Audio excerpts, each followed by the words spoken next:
오늘이 11월 24일입니다. 오늘은 지난주에 이어서 고린도 후서 5장 17절부터 오늘은 하게 되겠습니다. 17절부터 6장의 내용을 함께 읽으면서 또 오늘도 주님께서 우리에게 주시고자 하는 말씀이 무엇인지를 함께 공부하도록 하겠습니다.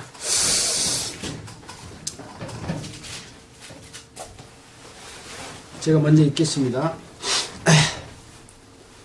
그런즉 누구든지 그리스도 안에 있으면 새로운 피조물이라. 이전 것은 지나갔으니 보라 새 것이 되었도다. 모든 것이 하나님께로 만나니 죄가 그리스도로 말미암아 우리를 자기와 화목하게 하시고 또 우리에게 화목하게 하는 직책을 주셨으니 이는 하나님께서 그리스도 안에 계시사 세상을 자기와 화목하게 하시며 저희의 죄를 저희에게 돌리지 아니하시고 화목하게 하는 말씀을 우리에게 부탁하셨느니라. 이러므로 우리가 그리스도를 대신하여 사신이 되어 하나님이 우리로 너희를 공면하시는 것 같이 그리스도를 대신하여 간구하노니 너희는 하나님과 화목하라. 하나님이 죄를 알지도 못하신 자로 우리를 대신하여 죄를 삼으신 것은 우리로 하여금 저의 안에서 하나님의 의가 되게 하려 하심이니라. 6장입니다. 우리가 하나님과 함께 일하는 자로서 너희를 권하노니 하나님의 은혜를 헛되이 받지 말라. 내가 은혜 베풀 때에 너를 돕고 구원의 날에 너를 도왔다 하셨으니 보라 지금은 은혜 받을 만한 때요 보라 지금은 구원의 날이로다. 우리가 이 직책을 회방받지 않게 하려고 무엇이든지 아무에게도 거리끼지 않게 하고 오직 모든 일에 하나님의 일꾼으로 자천하여 많이 견디는 것과 환난과 궁핍과 곤란과 매맞음과 갇힘과 요란한 것과 수고로움과 자지 못함과 먹지 못함과 깨끗함과 지식과 오래 참음과 자비함과 성령 감화와 거짓이 없는 사랑과 진리의 말씀과 하나님의 능력 안에 있어 의의 병기로 좌우하고 영광과 역됨으로 말미암으며 악한 이름과 아름다운 이름으로 말미암으며 속이는 자 같으나 참되고 무명한 자 같으나 유명한 자요 죽은 자 같으나 보라 우리가 살고 징계를 받은 자 같으나 죽임을 당하지 아니하고 근심하는 자 같으나 항상 기뻐하고 가난한 자 같으나 많은 사람을 부유하게 하고 아무것도 없는 자 같으나 모든 것을 가진 자로다. 고린도인들이여 너희를 향하여 우리의 입이 열리고 우리의 마음이 넓었으니 너희가 우리 안에서 좁아진 것이 아니라 오직 너희 심정에서 좁아진 것이니라. 내가 자녀에게 말하듯이 하노니 보답하는 양으로 너희도 마음을 넓히라. 너희는 믿지 않은 자와 멍에를 같이 하지 말라. 의와 불법이 어찌 함께하며 빛과 어둠이 어찌 사귀며 그리스도와 벨리알이 어찌 조화되며 믿는 자와 믿지 않는 자가 어찌 상관하며 하나님의 성전과 우상이 어찌 일치가 되리오. 우리는 그 살아계신 하나님의 성전이라. 이와 같이 하나님께서 가라사대 내가 저희 가운데 거하며 두루 행하여 나는 저희 하나님이 되고 저희는 나의 백성이 되리라 하셨느니라. 끝허리까지 같이 읽겠습니다. 그러므로 주께서 말씀하시기를 너희는 저희 중에서 나와서 따로 있고 부정한 것을 만지지 말라. 내가 너희를 영접하여 너희에게 아버지가 되고 너희는 내게 자녀가 되리라. 전능하신 주의 말씀이라 하셨느니라.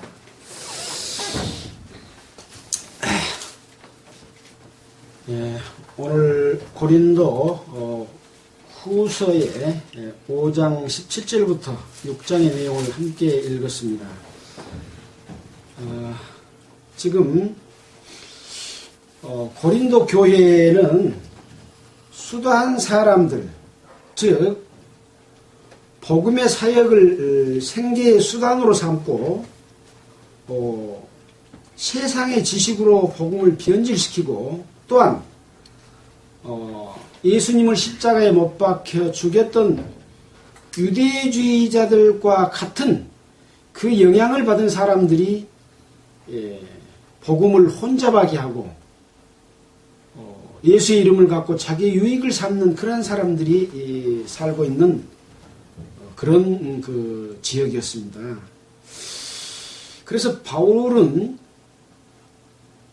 편지를 보내고 또 방문하고 하면서 항상 드리는 말은 무거울 수밖에 없었고 또 질책하고 지적하고 이런 말이 많았습니다. 이런 마음을 우리는 이 시대 교회를 보면서 어떤 마음일까 하는 것들을 생각해보고 우리의 마음을 돌이키는 바로잡는 그러한 계기를 위해서 우리의 손에 이렇게 고린도 후서의 내용이 우리에게 왔다 이렇게 생각해 볼 수 있겠습니다. 바울은 그들에게 말합니다. 모든 것은 하나님께로서 났다. 우리는 바로 언약의 일꾼이요 또 영의 직분을 가진 자다. 또 의의 직분을 가진 자다. 또 그리스도의 말씀을 받은 자들로서 우리가 우리를 전파하는 것이 아니고 오직 예수 그리스도가 우리의 주 되신 것과 또 우리가 너희의 종된 것을 전파한다고 말씀하십니다.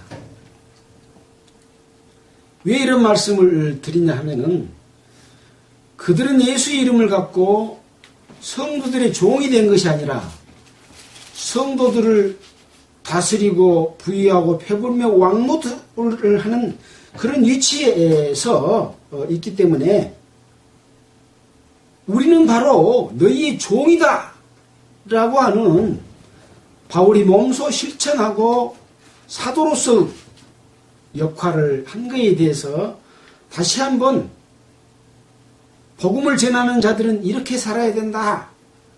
또 그들이 혼잡하게 하는 말, 잘못된 교리와 말씀에 넘어가지 말고 바른 믿음과 나처럼 우리처럼 이렇게 살아야 된다라고 하는 것을 다시 한번 상기시켜주는 그런 말씀이죠. 그러면서 많은 사람들은 성도들 앞에서 높은 지위에 있기를 원하고 금그릇과 같은 그런 것을 되기 원하지만 우리는 성도들 앞에서 금그릇이 아니라 질그릇이다. 오직 우리 속에 있는 하나님의 능력이 우리 속에서 나타나도록 하는 것을 보여주기 위한 것이다.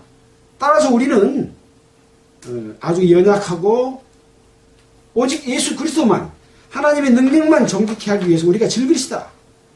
그런 말씀을 했습니다. 이 말씀은 우리 시대에 주는 아주 중요한 의미를 부여한다고 할 수 있겠습니다. 그러면서 그런 부유하고 배부른 사람들의 삶이 있지만 우리는 그렇게 살지 않는다. 오직 우리는 예수의 죽음을 우리 몸에 짊어지고 살아간다. 그 이유는 뭐냐? 이 세상에 있는 어떤 예수의 이름으로 유익을 취하는 삶이 아니라 미래에 우리에게 다가올 영광을 보고 우리는 살아가는 삶이다. 그런데 너희들은 이 세상 속에서 예수의 이름으로 부귀와 영어와 권력을 가지고 살기를 바라고 있느냐? 그렇게 살려고 하니까 자꾸 거짓말을 해서 괴일로서 성도들을 속이고 빼앗고 있다, 토색하고 있다. 그런 말씀을 드리면서 우리는 반드시 이 몸을 벗고 주님 앞에 설 것이다. 그때 너희들은 어떤 상황으로 서게 될 것이냐? 라고 하는 것을 생각해 보도록 하는 그런 말씀을 주면서 땅에 있는 장막이 무너지면 손으로 지은 이런 집이 아니라 하나님께서 우리에게 지어주신 영원히 살 수 있는 장막이 준비되어 있다. 우리 육체도 땅에서는 언젠가는 죽고 새로운 몸을 입은 것처럼 그러던 변화된 그런 몸을 또 입게 될 것이다. 자, 그런데 이 땅에 있는 장막이 영원한 세상에서 오는 그 장막이 될 때에 어떤 끊어진 것이 아니라 영속되는 것이다. 바로 연결되는 것이다. 그래서 우리가 이 장막을 벗고자 하는 것이 아니라 오히려 덧입고자 한다 하는 그런 위로와 메시지와 어떤 그 희망을 주는 그런 말로서 고린도 교회 성도들에게 교훈을 주고 있습니다. 또 그것을 이루어 주실 분은 바로 성령인데 성령을 우리 마음에 줬다. 우리 마음에 준 성령이, 우리 속에 있는 성령이 그것을 능히 이루어 갈 것이다라고 하는 것이죠. 그래서 너희들이 비록 그 외형과 형식과 그런 그 세상 것에 빠져 있는 그들에게 약하게 보이지만 너희들은 힘을 잃지 말아라. 그런 의미로서 우리가 담대히 원하는 몸은 원한다. 그것은 차라리 몸을 떠나 주와 함께하는 그것이다. 그래서 우리는 이 세상에 사는 것이 비록 어렵고 핍박받는 삶이지만은 우리가 살든지 죽든지 오직 주를 기쁘시게 하는 그런 삶을 살기를 힘쓴다. 그리고 그곳에 갈 것이다. 근데 가는 곳으로 끝나는 것이 아니라 반드시 그리스도 심판대 앞에 드러나서 각각 선악간에 그 몸으로 행한 것을 따라 받으려 합니다. 그렇기 때문에 어떻게 살아라? 예수 이름으로 세상 것을 누리는 삶을 살지 말고 오히려 핍박과 고난과 봉사하는 것과 드리는 삶을 살아라. 그래서 이 심판대는 그리스도의 심판입니다. 반드시 심판대 앞에 설 것을 말씀해주고 경고해 주시죠. 그럼으로써 바울이 이렇게 그들을 향해서 자랑을 여러 번 했습니다. 자기 자신을 자랑한 것처럼 보였지만 사실은 나는 그런 모범된 삶을 살았기 때문에 너희들도 나처럼 살아라고 하는 것이죠. 얼마나 바르게 살았으면 이렇게 말씀할 수가 있겠습니까? 양심의 입각에서 나는 나의 욕심을 취하지 않고 오직 주님의 뜻을 내 몸으로 이루어가는 삶을 살았다. 그래서 이제부터는 아무 사람도 육체대로 알기를 원치 않는다. 예수님도 비록 우리가 유대인들이 또 예수를 아는 사람들이 육체대로 알았으나 이제부터는 그같이 알지 않기를 아니한다. 알지 않는다. 라고 말씀을 해주셨죠. 그러니까 유대인들이 예수를 바랬던 것은 바로 그들을 로마 속박에서 구원해주고 또한 세상적으로 잘 살게 해주고 먹을 것을 주고 병을 낫게 해주는 그런 예수로 봤다는 거죠. 그러나 참으로 이제는 그런 것이 아니라 우리를 죄에서 구원해주고 영원한 하늘나라에서 영광을 받도록 한 그런 예수로 우리가 바라본다. 그런 말씀으로서 우리가 지난주에 5장 16절까지를 읽었습니다. 자, 오늘 이제 5장 17절부터 보겠습니다. 그런즉 그것은 앞에 이런 상황이 있었기 때문에 누구든지 그리스도 안에 있으면 새로운 피조물이라. 이전 것은 지나갔으니 보라 새 것이 되었다. 이것은 우리가 복음을 전할 때 많이 들었던 말씀입니다. 그런즉 누구든지 그리스도 안에 있으면 새로운 피조물이다. 이전 것은 지나갔으니 보라 새 것이 되었다. 이전 것은 뭡니까? 육신대로 보고 육신의 욕심을 취해서 살던 또 우리가 예수를 육신대로 요구했던 그런 것이 아니라 새 것이 되었다. 새로운 피조물이 됐다. 그 피조물은 영원한 것을 보이지 않는 것을 바라고 사는 삶의 삶을 위한 피조물이다. 그런 얘기죠. 그러면서 18절에 말합니다. 모든 것이 하나님께로서 났나니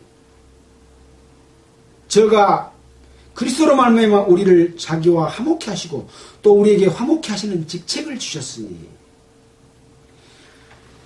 모든 것이 하나님께로 났다라고 하는 말씀은 우리가 그동안에 사도행전과 각 서신서를 공부하면서 많이 들었던 내용입니다. 베드로는 안전뱅이를 이렇게 세웠을 때 많은 사람들은 베드로가 그런 능력을 행한 줄 알고 베드로를 쳐다보고 우러러봤습니다. 그러니까 베드로가 말했습니다. 왜 나를 주목하느냐? 내가 이런 일을 하는 것처럼 나를 주목하느냐? 하나님께서 바로 내 속에서 역사해서 이 안전뱅이를 이렇게 세웠다. 나는 이 예수 그리스도의 죽음과 부활을 전한다. 라고 말을 했죠. 그래서 모든 것은 바로 하나님께로서 났다라고 다시 한번 이 고린도 교회를 향해서도 말씀을 합니다. 왜 그렇습니까? 자기에게서 난 것처럼 자기를 높이고 높은 자리에서 성도들을 다스리고 또 괴율로서 토색하고 왕노릇하기 때문에 그래서는 안 된다라고 하는 것을 상기시켜 주는 것이죠. 하나님께서는 났는데 받지 않은 것이 무엇이냐? 라고 말씀했지 않습니까? 얼마 전에 우리가 배울 때. 자, 그렇게 해주신 하나님이 우리에게 무엇을 주셨냐? 화목케 하는 직책을 주셨다. 왜 지금 화목케 하는 직책을 강조합니까? 고린도 교회는 지금 팔을 만들어 놓고 배부르고 부유한 사람이 왕노릇하기 위해서 파와 팥끼리 싸우고 숫자 많이 끌어가려고 하고 돈 많이 걷어서 배부르고 부유하려고 지금 싸우고 있지 않습니까? 그러면서 바울을 향해서도 비난하고 했기 때문에 우리는 새로운 피조물인데 우리 새로운 피조물인 우리에게 화목케 하는 직책을 주셨다. 뭔 말입니까? 싸우지 말라. 싸우지 말라. 그런 말씀이죠. 이는 하나님께서 그리스도 안에 계시사 하나님께서 그리스도 안에 계셔서 세상을 자기와 화목케 하시며 저희의 죄를 저희에게 돌리지 아니하시고 화목케 하는 말씀을 우리에게 부탁하셨느니라. 여러분, 하나님께서 그리스도 안에 계시사 하나님과 너희를 우리를 자기의 죄를 돌리지 않고 화목케 하는 말씀을 우리에게 부탁했지 않냐? 너희 정말 그 은혜를 화목케 하는 말씀을 통해서 죄사함을 얻은 자들이냐? 라고 말씀하면서 화목케 하는 말씀을 부탁했다. 이러므로 우리가 그리스도를 대신하여 사신이 되어, 사신은 뭡니까? 사신은 우리 외교관을 외국 나라에 보낼 때 대통령을 대신해서 가서 일을 보도록 하는 게 사신입니다. 근데 우리는 누구의 사신이라고요?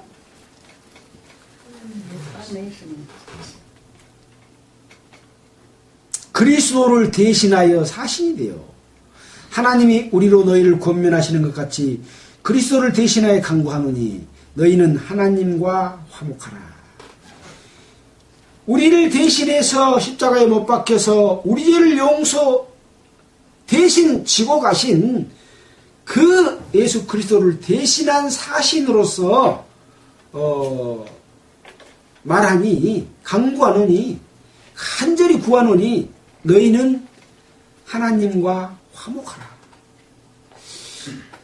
성도들 간에 팔을 나눠놓고 지금 다투고 있는데 그것이 성도들 간에 화목하라 그렇게 말씀을 하시지 않고 왜 하나님과 화목하라고 하실까요? 누구에게 죄를 지었다는 이야기입니까? 그 죄는 비록 성도들에게 그렇게 했지만 그것은 하나님께 죄를 범하는 것이고 마지막 심판 때 그리스도의 심판대 앞에서 선악간에 그 몸을 따라 받으려 할 것이지 않습니까? 그 받기 전에 하나님과 화목해라. 이 말씀을 제대로 귀로서 듣는다면 지금의 복음 전하는 자들이라고 자처하는 특히 목사들이 복음을 가지고 그걸 전해놓고 삶의 수단으로 삼고 또 복음을 전하고 돈을 받아가는 복음을 파는 싹군 목자의 그런 행동을 할 수가 있겠습니까? 다시 한번 간구합니다. 그리스도를 대신하여 사신이 되어 말하노니 간구하노니 너희는 제발 목사들아 하나님과 화목해라. 21절입니다. 하나님이 죄를 알지도 못하신 자로 우리를 대신하여 죄를 삼으신 것은 우리로 하여금 저희 안에서 하나님의 의가 되려 하시니라. 그러니까 지금 이 편지를 보낸 상황 가운데서 우리 죄를 우리에게 돌리지 않고 죄를 대신 짊어지고 가신 그분이 사실이 되어 말한다고 말하면서 또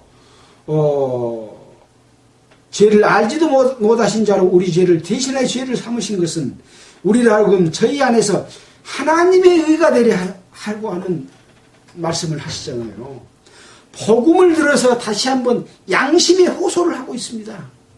너희가 정말로 복음을 깨닫고 하나님의 의를 입은 사람이라면 그 하나님의 의가 돼야지 왜 너희의 공로와 의가 돼서 그 싹을 받으려고 하느냐 그런 말씀이죠. 우리가 로마서 4장에 보면 일한 자에게는 그 삭을 은혜로 여기지 아니하고 빚으로 여기거니와 일을 아니할지라도 경거치 아니할 자를 의롭다 하시를 믿는 자는 그 믿음을 의로 여긴다 그랬지 않습니까? 일을 해놓고 당연히 받을 싹수로 여기면 은혜가 아니죠. 근데 그렇게 못하기 때문에 우리로 하여금 그리스도 안에서 하나님의 의가 되게 하기 위해서 지금 편지를 쓰고 있다. 지금 이 말을 하고 있다. 그런 말씀이죠. 자, 벌써 30분이 지나갑니다. 6장 1절을 보겠습니다. 우리가 하나님과 함께 일하는 자로서 자, 여기 보면 우리가 하나님과 함께 일하는 자로서 너희를 구원하노니 라고 말씀을 하십니다. 여기서 우리는 누굽니까? 바로 방금 앞에서 말씀했던 우리가 모든 사람을 이제 육체대로 알지 아니한다. 또 우리는 그리스도 안에 있다. 우리는 새로운 피조물이다. 새 것이다. 우리에게 화목케 하는 직책을 주셨다. 우리는 바로 하나님의 예수 그리스도를 대신해서 우리가 사신의 역할을 하고 있다. 누가요? 바울의 일행과 바로 고린도에 있는 이 말씀 안에 바로 선자들인 우리, 함께한 우리, 그런 우리지요. 그 우리가 하나님과 함께 일하는 자로서 그러니까 이 우리 속에 들지 않은 사람이 있겠습니까? 있지 않겠습니까? 있겠죠. 말씀을 받고 아까 은혜를 입었고 죄에서 해방을 받았고 하나님의 의가 되게 하는 것을 입은 사람들이 그렇게 못 사는 사람들이 있어서 자꾸 지금 말하지 않습니까? 근데 우리는 바로 하나님과 함께 일하는 자로서 너희를 구원한다. 그러니까 이 말은 구원받지 않는 사람에게 이 말을 전한다가 아니라 함께 일하는 자로서 너희도 함께 일하고 있다고 하는 자로서 그렇지 못한 자들에게 지금 권하는 거죠. 하나님의 은혜를 헛되이 받지 말라. 하나님의 은혜를 받았는데 그것을 헛되게 돌리지 마라. 하나님의 은혜를 못 받은 사람에게는 하나님 은혜를 받아라고 말하지 하나님 은혜를 헛되이 받지 말라 그렇게 말합니까? 은혜를 받은 자들에게 지금 말합니다. 헛되이 받지 마라. 왜 그렇게 받아놓고 은혜를 헛되게 돌리고 있냐? 뭘로 돌려요? 은혜를 은혜되게 돼야 되는데 은혜를 값으로 돌리는 거예요. 저희들이 받을 값으로. 그래서 은혜가 아니죠. 그래서 말씀하십니다. 가라사대 내가 은혜를 베풀 때 너를 듣고 구원의 날에 너를 도왔도다 하셨으니 보라 지금은 은혜를 받을 만한 때요 보라 지금은 구원의 날이로다. 너희들이 전한 것은 지금 은혜냐? 너희들이 받을 지금 싹스를 지금 받기 위해서 전하고 있냐? 그것이 은혜냐? 그런데 지금은 은혜를 받을 만한 때요 보라 지금은 구원의 날이다! 라고 말씀하시죠. 우리가 이 직책이 회방을 받지 않게 하려고 무엇이든지 아무에게도 꺼리끼지 않게 하고 어떻게 보면 이 6장 3절의 말씀이 이 모든 것에 함축되어 있는 바울의 말하는 힘과 바울이 살아가는 삶을 통해서 하나님의 그 역사를 이렇게 이루고 있다고 하는 것을 말씀하셨다고 볼 수 있습니다. 우리가 이 직책이 회방을 받지 않게 하려고 첫째는 무엇이겠습니까? 복음 전하는 자의 직책입니다. 의의 직분이죠. 영의 직분이죠. 또 복음 전하는 화목케 하는 직책의 직분이죠. 이 직책이 회방을 받지 않게 하려고 무엇이든지 또 아무에게든지 꺼리키지 않게 한다라는 것이죠. 우리가 이걸 한두 번 들었습니까? 너무 많이 들었습니다. 찾아보기도 이제는 참 너무 많이 찾아서 또 찾아봐도 할 정도로 너무 많이 들었던 내용이죠.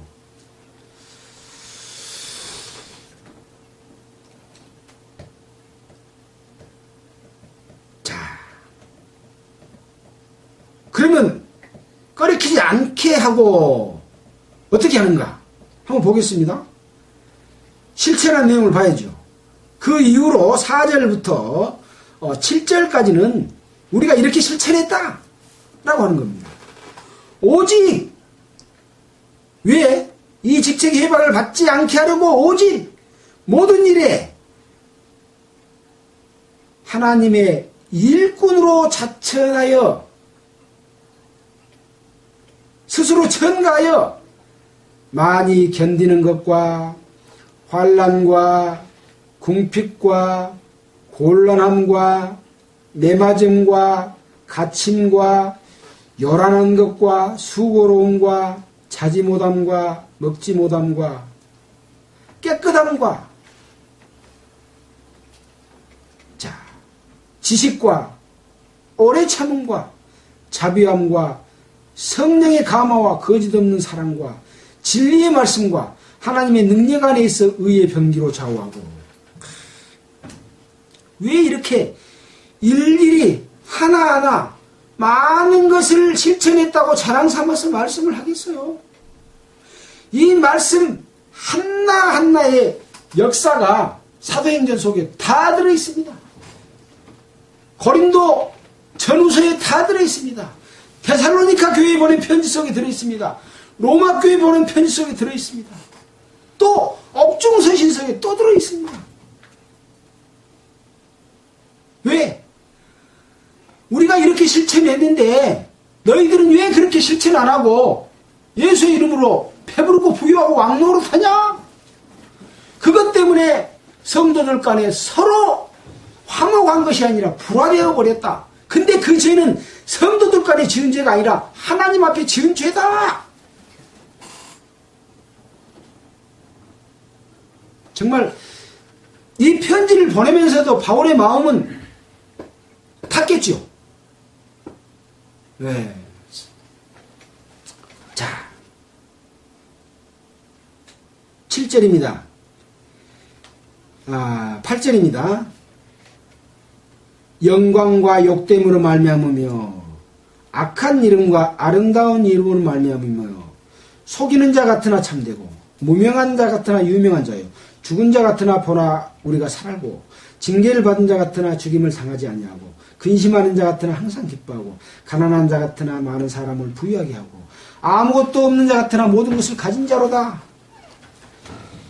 이렇게 몸으로 실천을 하는 삶을 살았던 결과가 뒤에 8절부터 10절까지 기록이 되어 있습니다. 자, 대조적인 방법을 통해서 본래의 뜻을 강조하고 있습니다. 볼까요? 영광과 욕됨, 아주 대조적인 말이죠. 근데 이것은 뭡니까? 결국은 영광이었죠. 또 악한 이름과 아름다운 이름, 아주 대조적인 것이요. 왜 그렇습니까? 지금 악한 자들하고 대조가 되고 있기 때문에 비교를 하면서 이렇게 실천한 결과는 바로 이렇게 나타났다 하고 보여주는 것이죠. 그래서 이 대조하는 것은 어떻게 보기에는 이해가 어려울 것처럼 보이지만 본래의 뜻을 강조하기 위해서 대조를 한 겁니다. 그래서 속이는 자 같으나 참된다. 이름이 없는 무명한 자 같으나 유명한 자다. 죽은 자 같으나 보라 우리가 살았다. 근심하는 자 같으나 우리는 항상 기뻐하고 있다. 가난한 자 같으나 많은 사람을 부유하게 한다. 물질적으로도 부유하게 성도를 돕는 일을 했을 뿐만 아니라 참으로 그리스도 안에서 영적인 부유함, 영광을 얻게 하고 있다.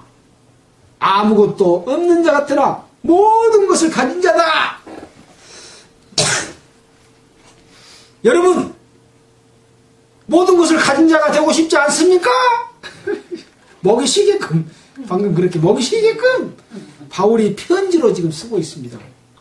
제발 좀 구원을 받은 사람이라면 좀 들어보세요.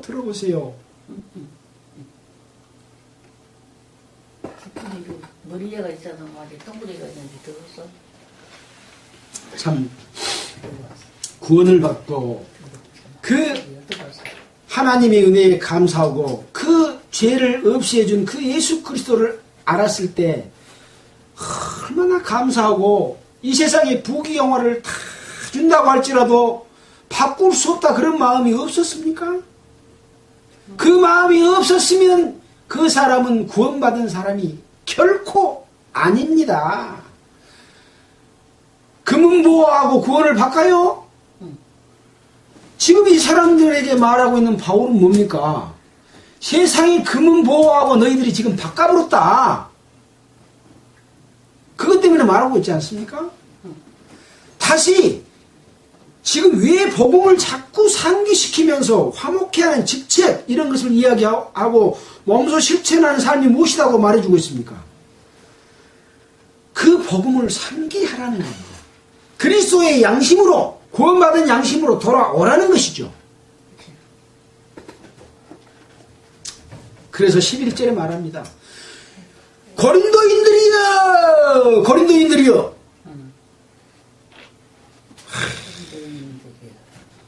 여러분 구원을 받았다고 하는 복음을 전하는 자들이여 목사들이여 우리의 입이 열리고 우리의 마음이 넓었으니 바울의 입이 열린 이 입이 왜 열린 입입니까? 잘못된 삶을 바르게 살아라라고 말씀하시는 그 입이 열린 겁니다. 지금 복음 전하는 거 열린 겁니까 지금? 광대하고 공효를 이루는 문이 열렸는데도 불구하고 떠나서 성도들이 바르게 사는 삶을 위해서 가신 적이 있었잖아요. 복음, 그리스도 안에서 태어나는 것 얼마나 중요합니까? 그러나 생명을 가진 자들이 바르게 살아가는 것은 더욱 중요한데 고린도인들이여 목사들이여 우리의 입이 열리고 우리의 마음이 넓었으니 너희가 우리 안에서 좁아진 것이 아니라 오직 너희 심정에서 좁아진 것이다. 좁아져서 자기들끼리만 뭉쳐서 교파끼리만 뭉쳐서 다른 사람을 대적하고 화목해 하는 것을 방해하고 있잖아요. 그들에게 말씀의 문이 열렸다. 들어봐라. 그것은 뭐냐? 우리의 마음은 넓어졌으나 너희가 우리 안에서 좁아진 것이 아니라 너희 심정에서 너희끼리 좁아졌다. 너희끼리 배부르고 부유하려고 좁아진 것이다.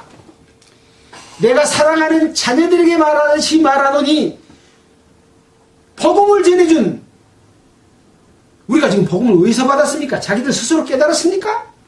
선교사들로부터 받은 복음이고 사도들로부터 전해져 내려온 것이고 죽음과 핍박과 고난 속에서 피 흘리면서 왔던 그 복음을 받은 우리지 않습니까? 그 전해준 자들로부터 그 입장에서 이 복음을 받은 자녀들에게 말하듯이 사랑하는 마음으로 권한다. 그 보답하는 양으로 제발 너희도 마음을 넓혀라. 교파를 벗어라. 그 말입니다. 고린도 교회에 말하는 이 말은 교파를 벗고 서로 화목해서 그리스도 안에서 하나가 되고 그것을 자기의 부유로 삼지 말고 핍박과 고난과 궁핍과 매맞음과 갇힘과 요란한 것과 수고로움과 자지 못한 것 먹지 못한 것 지식과 오래 참음과 자비함과 성령의 감화와 거짓없는 사랑과 진리 말씀과 이런 걸로 실천을 해라. 그 말씀 아닙니까? 이 말씀을 그들이 양심 안에 새겼다면 이렇게 살지는 않죠. 네. 14절입니다. 너희는 믿지 않는 자와 멍에를 같이 하지 말라. 의와 불법이 어찌 함께하며 빛과 어둠이 어찌 사귀며 그리스도와 벨리알이 어찌 조화되며 믿는 자와 믿지 않는 자가 어찌 상관하며 하나님의 성전과 우상이 어찌 일치가 되리요. 우리는 살아계신 하나님의 성전이라. 이와 같이 하나님께서 가라사대 내가 저희 가운데 두루 거하며 두루 행하여 나는 저희 하나님이 되고 저희는 나의 백성이 되리라 하셨느니라. 이 말씀을 딱 읽어보면 너희는 믿지 않는 자와 멍에를 같이 하지 말라라고 딱 말하니까 구원받지 못한 사람하고 같이 하지 말아라. 그 말로만 들려요. 근데 구원받은 사람들과 같이 하라는 것은 어디가 있습니까? 구원받지 않는 자와 같이 하지 말라. 그 말만 내가 들어있습니까, 지금? 이 말을 지금 너한테 하고 있어요? 방금, 보답하는 양으로 너희 마음을 넓히라 라고 말하면서 믿지 않는 자와 멍에를 같이 하지 말라. 예, 그럽시다. 구원받지 않는 자와 멍에를 같이 하지 말라로 첫째 전제합시다. 자, 그러고 봅시다. 의와 불법이 어찌 함께하며 의는 무엇이고 불법은 무엇입니까? 의가 구원받는 것입니까? 그렇습니다. 불법이 뭡니까? 구원받지 못한 겁니다. 의가 구원받는 것만 깁니까? 구원받았지만 바르게 살지 못한 것은 의가 아닙니다. 예수 그리스도의 합당한 뜻 가운데 사는 삶이 의로운 삶입니다. 불법은 뭡니까? 예수 그리스도의 은혜를 자기의 욕심으로 돌리는 것이 불법입니다. 구원받은 사람 속에 사탄이 역사한 것은 다 불법입니다. 의와 불법이 어찌 함께하며 빛과 어두움이 어찌 사귀며 빛이 어두움 속에 덮어져서 순수한 복음을 가진 기독교가 종교로 변해버렸습니다. 암흑시대로 바뀌었습니다. 면죄부를 팔고 권위를 중시하고 외형을 중시하고 화려한 성당과 아름다운 찬양과 비파와 수금과 요새는 꽹과리와 나팔과 이런 모든 것들로 해서 웅장하게 드리는 이걸로 바뀌어버렸습니다. 그리스도와 벨리알이 어찌 조화되며 사탄의 도구로 바뀌어버린 그 빛이 어둡게 돼버렸습니다. 어두운 가운데서 빛을 하시는 그 빛을 알지 못했던 것처럼 그렇게 너희들이 바뀌어버렸다. 그들하고 멍에를 같이 하지 말라. 이것이 더 큰 의미라고 보는 것이 맞을 겁니다. 고린도전서 1장부터 6장 14절까지를 보면서 내용을 다시 한번 생각해 보시면 어떤 것이 중요한 의미인가 하는 것을 알리라고 생각됩니다. 자, 그리스도와 벨리알 완전히 대조적이죠. 벨리알은 뭡니까? 악하다라고 하는 뜻인데 나중에 악신으로 바뀌었고 마귀의 이름이 된 것이 벨리알입니다. 예수님과 마귀가 조화가 되겠습니까? 여러분 속에 예수 그리스도가 있지 않냐? 근데 어떻게 벨리알의 행동을 하고 있냐? 어떻게 사단의 도구가 되어버렸냐? 라고 말씀하시는 거죠.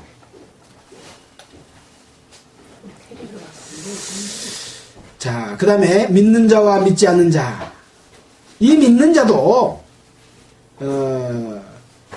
그리스도의 복음을 깨달은 자들, 기독자의 심중에 우상을 함께 거하게 할 수 없다.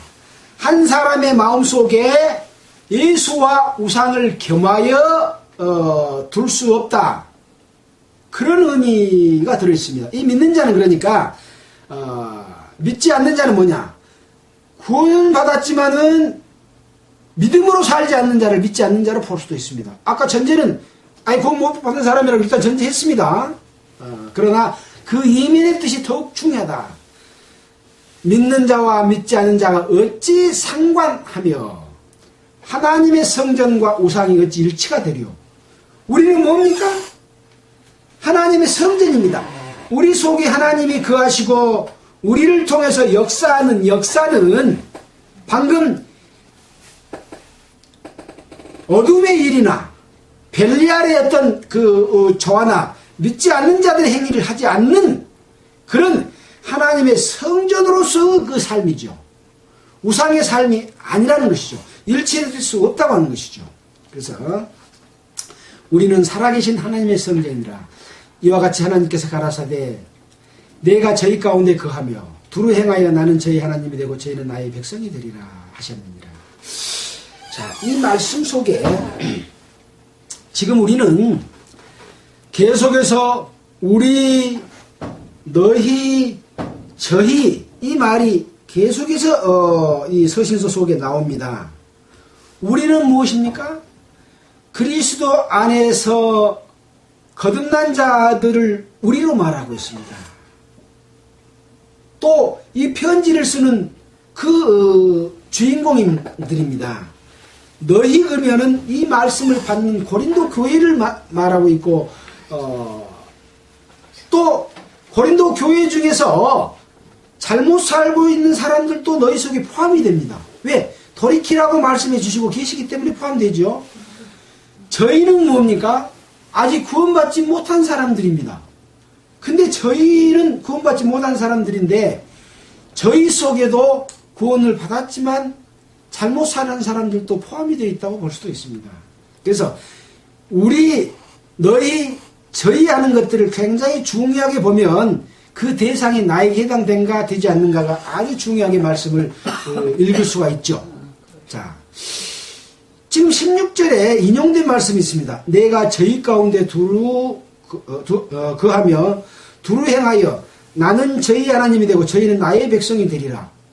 이것은 저희 가운데 믿지 않는 가운데 있는 자들에게 두루 거하며 두루 행하여 나는 저희 하나님이 되고 저희는 나의 백성이 되리라.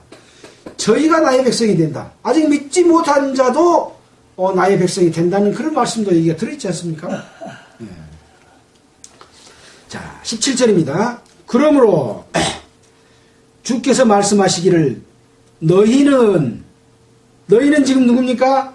고린도에 있는 성도들은 또 이 편지를 보내고 잘못 살았다가 돌이키는 너희는 또 아직까지 구원은 받았다고 너희 속에 속하지만은 잘못된 속에 살고 있는 너희는 여러 가지가 함께 포함이 되어 있습니다. 이 의미 속에는 저희 중에서 나와서 따로 있고 부족한 것을 만지지 말라.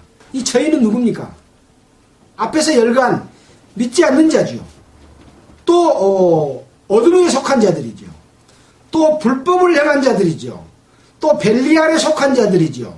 믿지 않는 자들이죠. 우상을 섬기는 자들이죠. 우상과 함께 일하는 자들이죠. 저희 중에서 이런 속에서 나와서 따로 있고 부정한 것을, 깨끗이 않는 것을 만지지 말아라. 거기서 나와서 그것을 만지지 말아라. 믿지 않는 자에게만 말하는 말입니까? 아니죠. 믿는 자들이 이런 잘못된 곳에서 함께 있기 때문에 그들과 함께 하지 말고 그 중에서 나와서 따로 있고 부정한 것을 만지지 말라. 내가 너희를 영접하여 너희에게 아버지가 되고 너희는 내게 자녀가 되리라. 전능하신 주의 말씀이라 하셨느니라. 자, 그래서 이 고린도 후서 6장의 말씀은 바로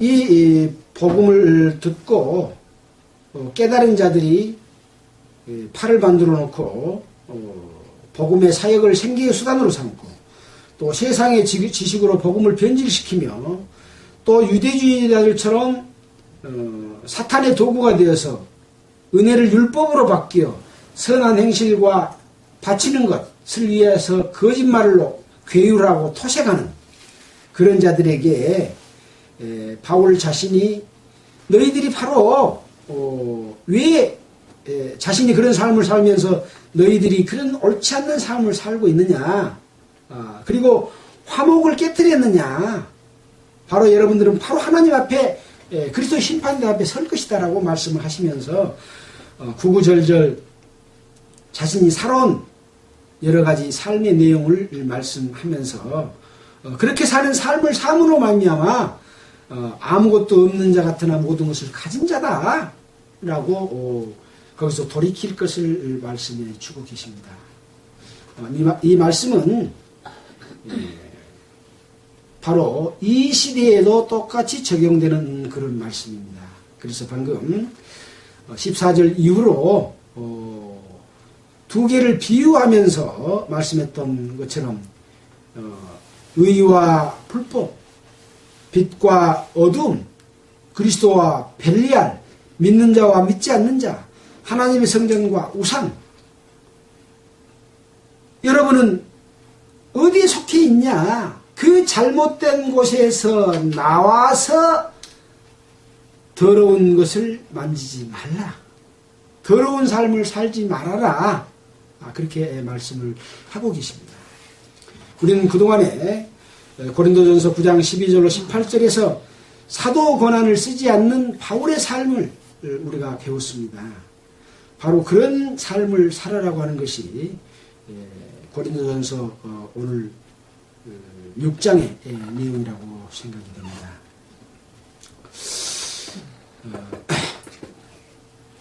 그래서 7장에 보면 그런즉 사랑하는 자들아 이 약속을 가진 우리가 하나님을 두려워하는 가운데서 거룩함을 온전히 이루어 육과 영의 온갖 더러운 것에서 자신을 깨끗하게 하자. 그런즉 사랑하는 자들아, 구원을 받은 자들아, 거듭난 자들아, 복음을 전하고 있는 자들아, 우리가 하나님을 두려워하는 가운데서 거룩함을 온전히 이루어 아까 어두움, 벨리알, 우상, 믿지 않는 자들과 같은 그런 행위의 삶을 살지 않고 거룩함을 온전히 이루어 육신의 더러움과 또 영의 온갖 더러운 것에서 자신을 깨끗하게 하자라고 7장을 시작합니다. 육신의 더러움과 영의 더러움은 구분이 됩니다. 육신은 우상 섬기는 것과 음행하는 것과 자기의 먹고 마시는 것을 위한 육신의 욕이겠죠. 그러나 영의 더러운 것은 무엇입니까? 사탄으로 미혹으로 말미암아 더러워진 것입니다. 거기에서 깨끗하게 되어야 된다고는 말씀을 하시는 것이죠. 자, 오늘 말씀은 여기서 마치고요. 지난주에는 22일 날 서울에서 기독교 100주년 기념관에서 제3성전 건축에 관한 영화 다큐 영화가 있어서 그것을 제 자매와 보러 갔다 그날 갔다 왔습니다. 오셨어. 예, 그날 갔다 오세요. 아니요 전날 가가지고 어머님 집에서 사고 그날 거기 참석을 했는데 거기 그 양정자 자매와 그 김종철 형제 평택의 식구들도 거기 왔고 마산에서도 올라왔고 근데 이제 천안에서는 못 오셨더라고요. 그래서 몸이 좀 건강이 안 좋아서 못 오신 걸로 그렇게 들었습니다. 이 내용은 무엇이냐면 이스라엘 사람들은 2000년 동안 나라 없이 흩어졌다가 자기 나라로 1948년 5월 14일입니까? 독립을 했지 않습니까? 독립을 했지만 그들은 자기 나라로 돌아온 것도 하나님의 역사와 하나님의 도우심으로 돌아온다고 생각을 하고 있거든요. 그러기 위해서는 그곳에서 성전을 지어놓고 하나님께 제사 드리는 것이 그들의 꿈입니다. 그래서 그것을 계속해서 이루기 위한 그런 사람들이 노력이 있고 그 노력으로 인해서 많은 준비를 하고 있는 내용들을 김종철 우리나라 감독이 현지를 다 돌아다니며 미국까지 가고 하면서 그것을 영화로 만들었습니다. 그래서 그 준비된 내용들을 낱낱이 영화로 이렇게 보여주는데 성전이 첫째는 성전이 세워질 자리가 있어야 되지 않습니까? 그곳에 지금 저 회교도 아랍 사원이 세워졌습니다. 저것이 흐르면 아랍하고 이스라엘은 대전쟁이 일어나가지고 엄청난 그 세계전으로 확산될 가능성을 가지고 있거든요. 근데 그 자리에 대해서도 거기에 그 말씀을 해놨더라고요. 자, 그 자리는 이 성전을 지키기 위해서 연구한 그들이 보니까 저 자리에서 100m 정도 떨어진 곳에 다른 한 건물이 있습니다. 조그만 건물입니다. 그 자리가 모리아 산의 중심이다. 성전 자리다. 이렇게 이야기를 하더라고요. 얼마 전에 우리하고 함께 모이는 김종철 형제가 벽을 두고 짓는다는 말씀 했잖아요. 저도 그때 성경에서 처음 봤습니다만은. 자, 성전 자리는 저것을 무너뜨리고 그 자리에 짓는 것이 아니라고 하는 것이죠. 그러나 저 옆에다도 지켜야 하겠습니까? 그래서 어떤 그 전쟁을 통해서 바울과 아랍과 이스라엘의 어떤 긴장이 고조된 상태에서 이제 세계 평화를 약속하는 정치인이 나와가지고 이 두 세력을 화해시키면서 예루살렘 성전을 지켜야 하고 회교도 사원도 남겨놓는 그러한 쪽으로 가지 않을까라는 것이죠. 자, 그래서 이 성전을 지키기 위한 기초석, 이 기초석은 이 쇳덩어리를 대면 안 돼요. 자를 때 기계톱 있잖아요. 쇳 자를 기계톱 이런 걸 대는 것은 안 된답니다. 짓는 방법이 그 돌로 깨든지 그래서 아마 금강석으로 깼다고 하더라고요. 그래서 탁 잘라가지고 이렇게 놔둔 것도 봤습니다. 그런 돌도 준비되고 또 제사를 드리는 여러 가지 그 기물, 그 다음에 악기 이런 것도 전부 지금 수천 개를 지금 만들고 있더라고요. 예, 만들고 있고 또 제사를 드리는 레위지파 사람들이 있어야 되지 않습니까? 레위지파 외에는 제사를 못 드립니다. 그거 지금 2000년 동안 흩어져서 살았는데 레위지파를 어떻게 골라내요? 내가 레위지파다 그러면 그 사람 합니까? 이 유전자 감식을 해가지고 레위지파의 혈통을 찾아냈답니다. 5% 미만이란답니다. 그래서 이 사람들을 찾아내서 제사 드릴 사람들도 지금 준비를 했답니다. 그리고 우리는 법궤가 지금 없어졌잖아요. 법궤가 어디 있는가? 뭐 이디오피아로 갔다 어디로 갔다 막 이런 그 논란이 있는데 그 유대인들이 써놓은 그 역사책에 보면 요세푸스 그 역사서에 보면 이 법궤가 현재 저희 회교도 사원 밑에서 이렇게 내려가서 땅 속에다가 숨겨놨답니다. AD 70년에 로마 군이 들어와서 헤롯 성전을 무너뜨리기 전에 땅속에다가 감춰놔 버렸답니다.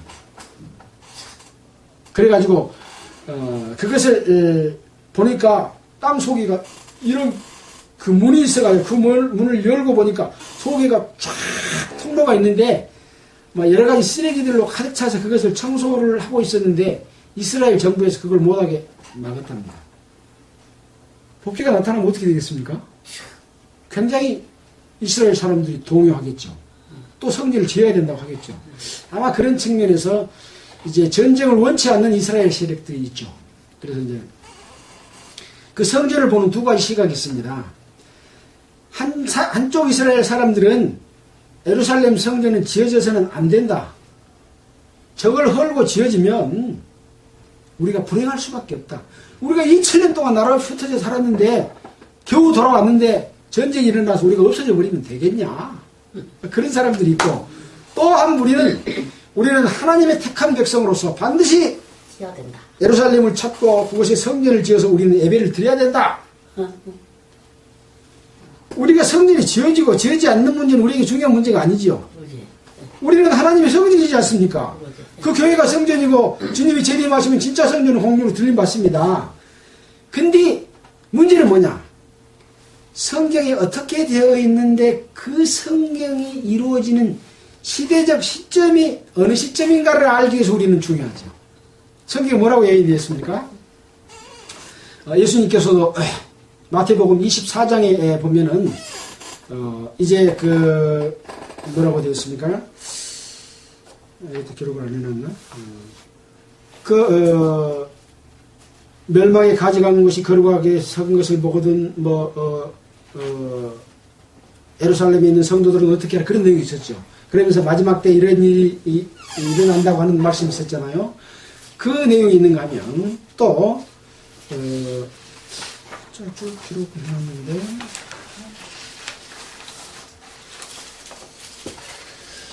봅시다.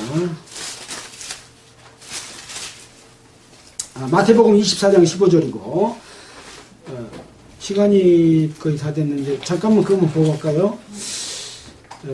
마태복음 24장 15절 한번 보겠습니다.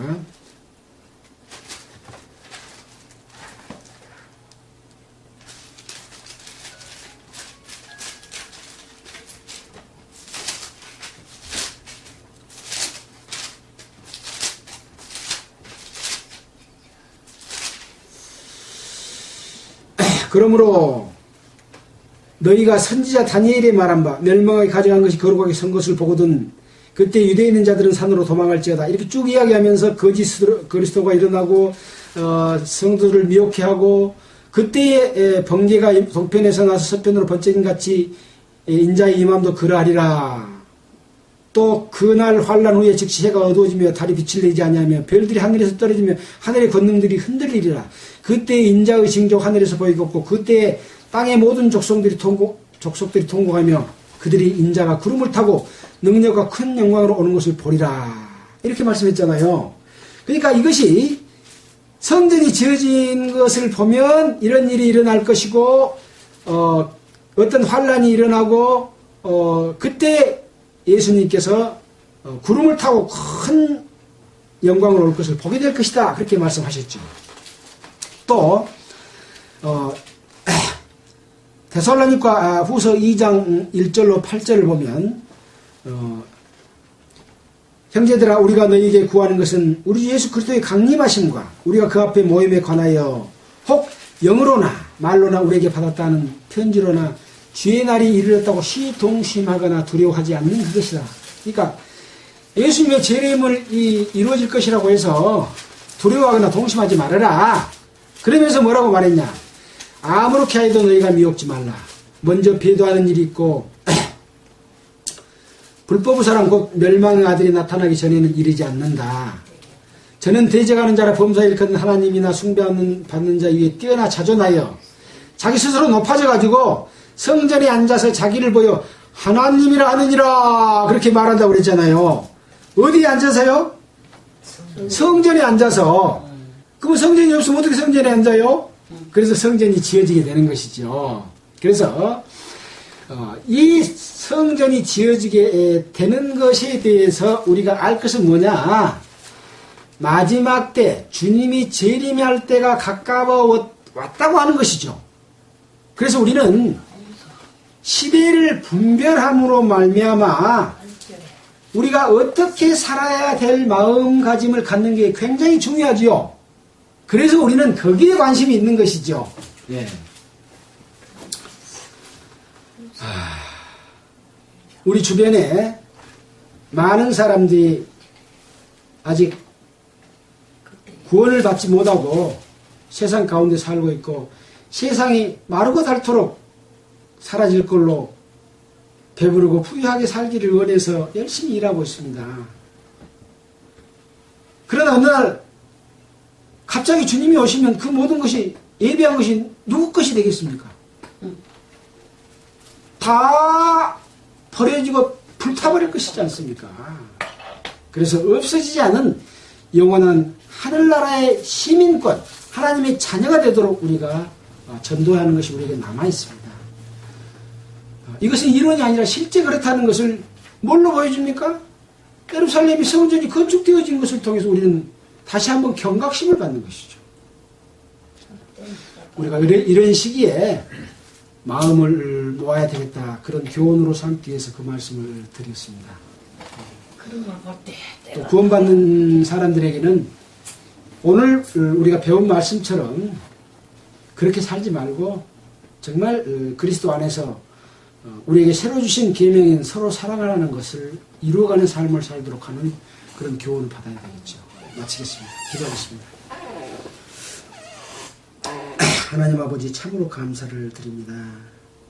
우리가 무엇이간데 이렇게 주님께서 이루시고자 하는 진정한 뜻을 우리에게 보여주십니까?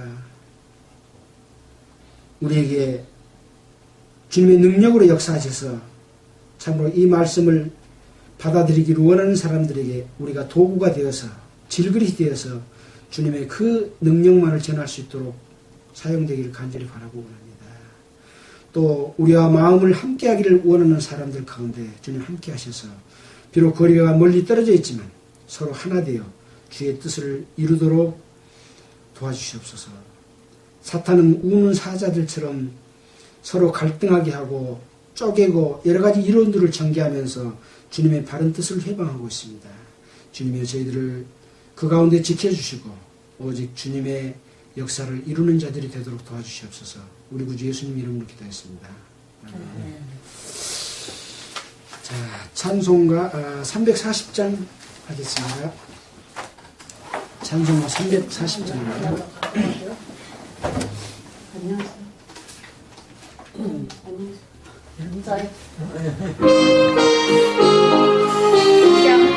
340장입니다.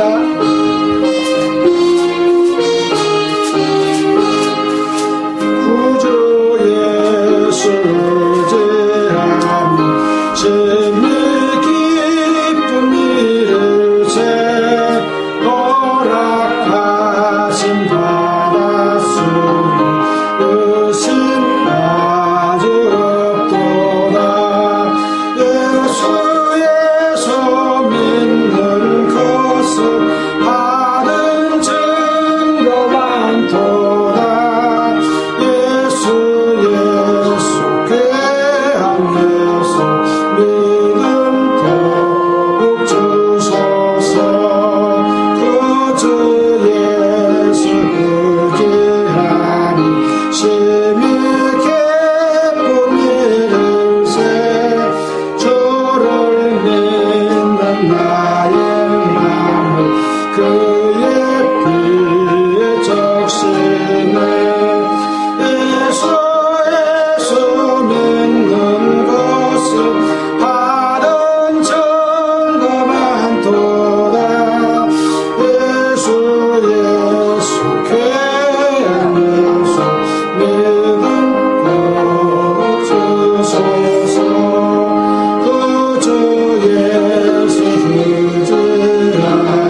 아니야.